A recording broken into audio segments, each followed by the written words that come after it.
We put together 2 special recipes just for today, right? 4 flavor. One, we got a little whipped cottage cheese that we poured a little vanilla and honey into, and then we got with savory option that we did a little truffle and thyme. Absolutely incredible, really cool to see.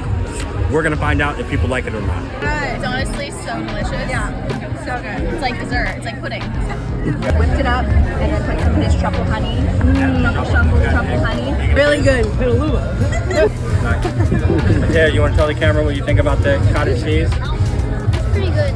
Pretty good. What type of cheese do you like? String cheese? Nice.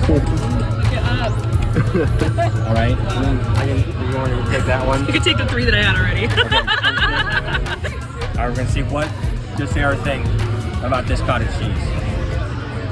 I was already a fan. You didn't have to turn me, but it's gone up.